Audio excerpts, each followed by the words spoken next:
Welcome back to Elevation 44. It's your girl B. If you're new to the channel, welcome. If you're returning, welcome back, family. So here we are a whole month later. I feel like I just did one of these videos and I'm like, it's already a month. Like, time is flying, y'all. But here we are at the Taurus new moon. And it is going to be happening on Tuesday, May 11th, and that's going to be happening at 7 p.m. Eastern time. So you got to translate that to your local time zone.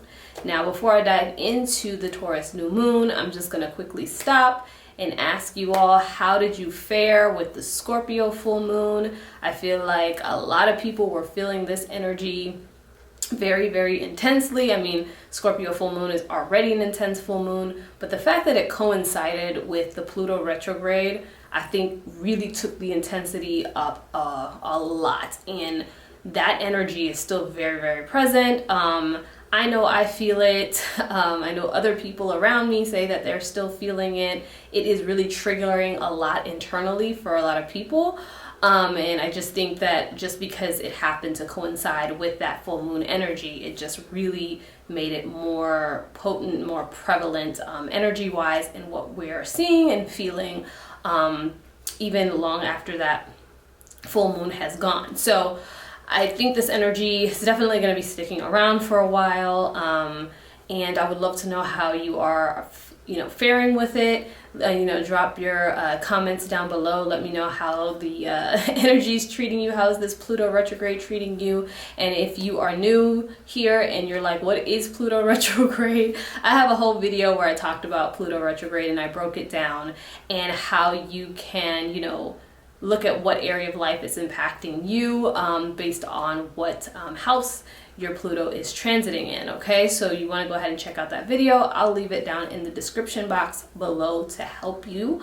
So let's just get into this Taurus new moon. Taurus is ruled by Venus, the planet Venus, but honestly, I really think that Earth has a stronger influence on Taurus energy than Venus. And Earth and Venus are considered to be planetary twins. So I don't know, any other astrologers out there maybe want to challenge me on that. I really think that Earth is more prevalent in Taurus's energy than anything else, but Venus definitely has that influence. But this energy really has caused us to come into ourselves and to focus on what we need, right? And so this new moon is just kind of going to be helping us, as we're coming to the end of Taurus season, helping us just kind of set some intentions to solidify that long term, okay? So that is really what we are going to be looking at and diving into with this Taurus new moon. And a lot of that's coming up is really around our our happiness. Happiness is a major theme here.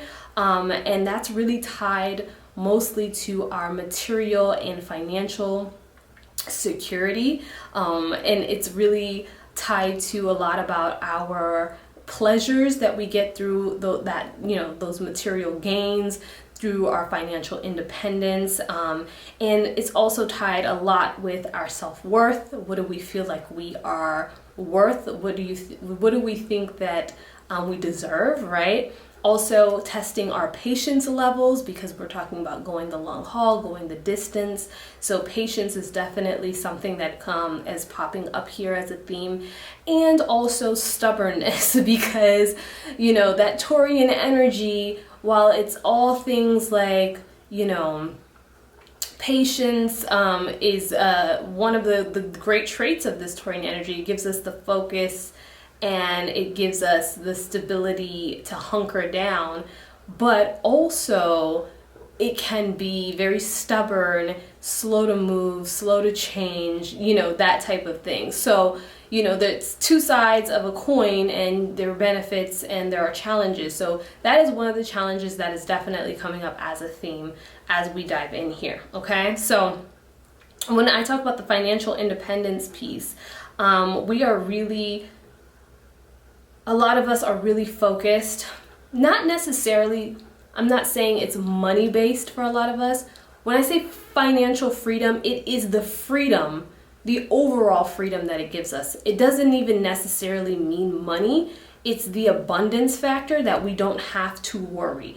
The peace that allows us to just sleep well at night, that allows us to just be who we are, to be free, to spend all our time and energy doing the things that, you know, come natural to us, that bring us joy, that gives us pleasure. So that's what I talk about when I think about financial freedom. It's not just about collecting a dollar amount, because everyone knows you can have a lot of money and still be very unhappy, still be very, you know, lonely and depressed and all kinds of things. So it's really not the actual money that brings it, it's the peace of mind, that stability. And whatever that abundance comes in, if it comes in the form of money, a lot of us, you know, are looking at financial freedom because obviously we live in a world that is very, very money based, and a lot about being comfortable and having that peace of mind does come through having some type of monetary gain, so that you don't have to worry about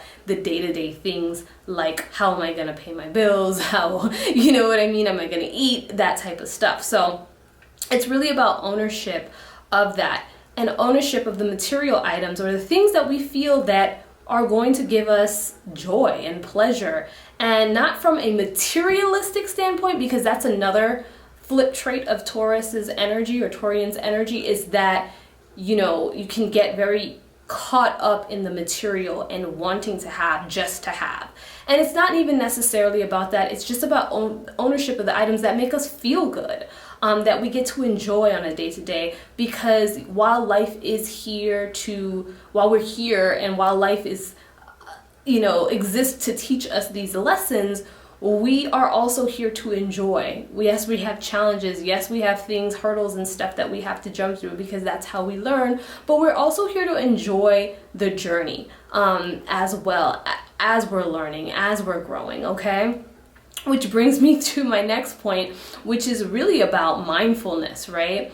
And this whole thing about us not necessarily being content, unnecessarily being happy with where we are at this particular moment, because we're so busy trying to get to the next place, to check the next goal off the list, to do the next thing, right? And we're not stopping to slow down, to just be able to say, man, whew, look at where I'm at. I have this, I have that, whatever little or how big it is, right?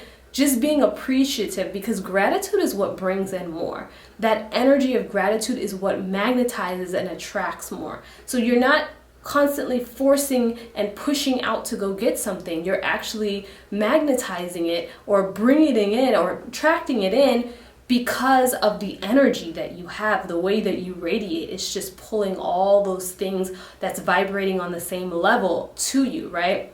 So it really is a lot of the times about not necessarily looking at yes, it's nice to set goals, it's nice to think about things and, you know, want to be doing something, but remember, it's all the small steps that get you there. You don't just do big leaps and jumps and you get to, you know what I mean? That's not, you don't take 3 leaps and you get there. That's not how it works. It's every small step, every small action, everything that you do every day, even if it's something small that you did for 10 minutes, that gets you there, right? And enjoy the moment, enjoy the journey, enjoy where you're at right now. Slow down, be mindful, take it all in, you know what I mean? And stop rushing to the destination is what I'm really trying to say. The target is always moving. When I say that, it's like you set a goal. When you achieve it, it's not enough. You set the goal, you achieve, you're like, okay, I'm on to the next one. You don't even take a second to breathe, to process, to, you know, celebrate, to really, you know, it's always a moving target. So again, mindfulness, bringing in that mindfulness and taking pleasure in the now, because I had a friend and I talked about a conversation and in that conversation I took something really powerful out of this message. In that conversation, my friend said to me, I'm living in the now. Everything I do, I give it 100% of my focus, whether it's having a conversation with someone, whether it's eating a meal, whether I'm enjoying every single moment, and I'm giving my attention to every single moment, because there is no yesterday and there is no tomorrow. There's only right now. And I don't know, I just pulled something really great out of that, and I wanted to share that with you all because that is a real big key to mindfulness. It's the now. The now is what matters. And everything you do in the now is going to be those steps that lead up to where you're going. But the now is what matters. And I just want you guys to take that with you, okay? And then self-worth. Our self-worth, our values, what do we feel that we deserve? And not only is it about what we deserve, it's about figuring out what our values are in the first place. Because if we don't know what our values are, we're kind of moving around and floating and attaching to whatever we think other people think are good, or whatever we, society says is it, or you know what I mean? We're not going to have our own sense of identity. We're not going to be aligning everything we do to who we are and moving in our highest alignment and greatest good. So this is really about also focusing on that. And then lastly, we're highlighting the areas where we're stubborn, right? Where we're resistant to change, where we refuse to be adaptable. And it's about really identifying those things. Where am I being held back? Where's the stagnancy coming in, the dissatisfaction coming in because I'm unwilling to change or adapt when I need to? There is an art to being able to pivot and to, embracing change. And that's a thing that is really, really hard, specifically for Taurian energy to attach itself to, but it's one of the lessons that is coming up here for us to embrace. And so setting some intentions around that, which we will get into later. I'm talking so much today. So I am going to go ahead and transition into the transits that are happening at this time of the new moon. And then we're going to go ahead and get into the herbs, crystals, and the rituals, okay? So that you can better set your intentions. So before I get into the transits, I will say if you are new to working with moon energy, please check out my video where I really break down how to work with the new moon, how to set intentions. So I'm gonna go ahead and link that video in the description box below as well. And that's gonna give you answers to a lot of the basic questions you're gonna have if you're new to working with new moon energy. And then I will also say that if you are really wanting to have a specific level of what area of life does this apply to, you also want to pull up your natal and transit chart, which I also leave that link down in the description box. And you want to find out what house the moon is transiting in for you, and then you can see that specific area of life that this is probably highlighting or focusing on for you specifically. I have everything down in the description box for you as well. And all the intentions you set here at this moon will correspond to the Taurus full moon that will be happening 6 months later. So I encourage you to write down what you are setting your intentions on and stuff like that, so that you can go back 6 months from now. You can come back and look at this and see what you set your intentions on and how things have progressed for you by then, okay? So let's get into the transit. The moon is going to be trining Pluto, okay? And trining is just really complementary energies. It's like sister or brother energies, very synergistic, kind of in the same family, right? Pluto is in Capricorn, the moon is in Taurus, both earth signs, both focused on the material, both focused on goals and long-term stability. The moon is really representative of our inner needs. Pluto is really representative of our transformation, our survival, and our personal power. And Pluto being in retrograde, this turns the focus internal to bring in a lot of the things that I talked about at the beginning of this video, that happiness, that stability, that security, all of that type of stuff that's going to help us feel more securely rooted and planted and just free, okay? So earth trines, okay, are very much about protection and the motivation of material resources or gaining material resources, okay? This deepens our internal desires to transform our current circumstances because it intensifies our need for security. And now that is going to be coming up a lot. And you probably have been feeling that already through Taurus season and already with the Scorpio full moon plus the Pluto retrograde. So this is just going to deepen that even more, right? It's going to be coming up even more. This activates, this transit activates extremes. So we got to watch for that. Extremes in our emotions, okay? And extremes in our intuition. So our intuition is greatly heightened also under this transit. So we can use that to our advantage as well. This gives us a great opportunity to tap into our subconscious thoughts and feelings. So the things that we need to help us trigger that transformation, that next level of transformation, okay? But this also makes us highly sensitive to the feelings of other people. So you want to watch for that, especially with emotions kind of being all over the place as well.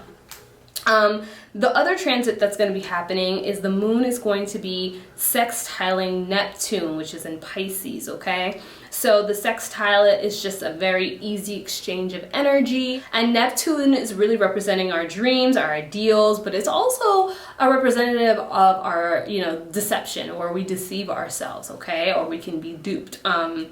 So this transit also is going to heighten the sensitivities to our emotions and environment. So emotions are going to be a big thing, or a big thing to watch for with this particular new moon, okay? Our environment, we're going to be very sensitive to that again, so you just got to watch where you're going to be, engaging, who you're going to be engaging with, what kind of spaces that you want to be in. This is also another boost of intuition and our psychic perception, which is great if you want to dive into spirit communication. And it's a great time for dreaming, imagining, being creative, because also with spirit communication, going into your dreams and all of that's in and triggering your imagination, this is a great time to find creative solutions to the problems or find answers to a lot of the things that you are seeking. Another transit that is going to be happening is that the moon is going to be squaring both Jupiter and Saturn in Aquarius, okay? Squaring is just tension, having major tension with Jupiter and Saturn, and Taurus and Aquarius are both fixed energies, so they square each other, and because they just have a difference of how to go about doing things, right? So Jupiter is really focused on our vision and our expansion, and Saturn on our responsibilities and our lessons, okay? Not only that, but also on time, our time restrictions, right? So this makes us very moody. So again, when I talk about emotions are going to be heightened, here we come with like moodiness on top of that. So I'm warning you guys, all right? So this is moodiness specifically around being triggered by dissatisfaction. What I talked about in the beginning of the video, like seeking that happiness, not being content, not being, because we're constantly chasing something, not being happy with where we are or what we have at this moment. So the dissatisfaction of your current circumstances are definitely triggering this, because you want to achieve certain things, but you feel like it's either impossible or too far away, or you just are so focused on that you're missing the rest, right? So you're going to be likely swinging between feeling optimistic and pessimistic all at the same time. So this is just like a whole thing on moodiness. This moon is moody, a moody moon, okay? So just kind of watch for that. And the last thing is that the moon is going to be conjunct, which is blending its energy with Lilith, okay? And Lilith is our primal instincts and thought of as our dark nature, right? What we kind of like instinctually want, that is just kind of wild and untamed. So this is highlighting for us specifically, what do we need to do to make ourselves happy? I'm telling you, happiness is like a theme running all in through here. And it's kind of the overarching thing with everything falling under it, okay? So this is more about resisting oppression and really moving towards freedom, seeking freedom, embracing freedom, and what that means to us individually, okay? So let's talk about the herbs and crystals. These herbs and crystals are really about helping us hone in on the energy of love, wealth, patience, healing, dreams, and our intuition. So for herbs, we have passion flower, rose, jasmine, mugwort, and thyme. For crystals, we have rose quartz, malachite, morganite, pyrite, and moonstone, okay? Now we are going to get into your favorite part, which are the rituals. The first thing that I want to highlight that you can think about in terms of setting your intentions is personal values, okay? So we are honing in on that self-worth piece. What do we deserve? What do we think that we deserve to have? What makes us happy and why, right? And how are we operating or coming to that decision on these are the things that I want in my life or I need in my life? So it's really about a personal values exercise, right? A couple moons ago, we definitely dived into identifying our personal values. And if you haven't done so, I really highly suggest that you do so with this new moon. Help yourself out. This is gonna help you out. Why? When you have your personal values that you've identified, and let's say it's 3 things, let's say you value freedom, you value honesty, and you value, I don't know, what's another one? Truth and honesty are the same thing. Peace, right? So those are your 3 biggest values. You take them, you write them down, you put them somewhere, whether it is it's somewhere you can see it daily, whether it's on your phone, whether it's on a whiteboard, whether it's on I put mine on my vision board because I look at my vision board every day. You look at those personal values so every day until they become ingrained in your mind. Because the reason why you want to help yourself out this way is because once you know what you stand for, what you deserve, who you are, all the decisions you make, no matter how big, no matter how small, no matter what area of life, will come out of your personal values. And what this makes sure that you do is stay in alignment with who you are at your core essence. So you are attracting and literally going along the path that is yours. The second thing that I would recommend doing is mindfulness, okay? So setting some intentions on how you can be more present in the day-to-day, and seeking some healthy pleasures. What are some things, again, emphasis on healthy. Don't go out there buying like 10 bottles of booze and saying this is my pleasure. No. I'm talking about healthy pleasures, ways that you can enjoy, be in the moment, be present, and that type of thing. So awareness, gratitude, or what are the ways that you can show gratitude on a daily.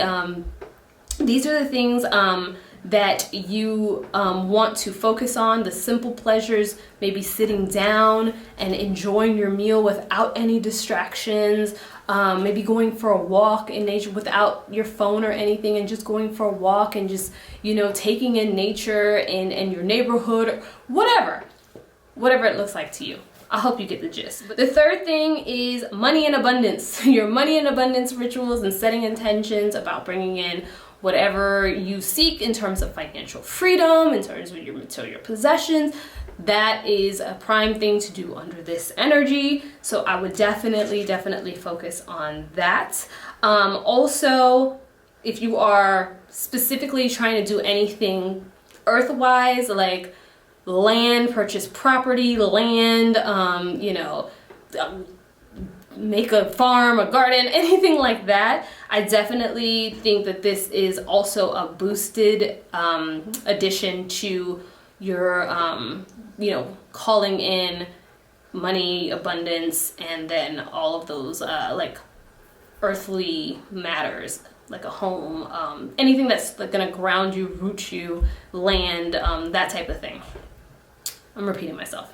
The next one and the last one is about releasing stubbornness, okay? Because we talked about, you know, how we are a lot of times resistant to change sometimes, and you know, not adapting as we need to in order to do what we need to do. So you know, the stagnancy, being held back, that dissatisfaction is a lot of times rooted in that. So let's set some intentions about being more adaptable, being, you know, embracing change comfortably, being able to know when to pivot and to, you know, just get comfortable with change, because change is the constant thing in life. There's nothing constant in life except for change.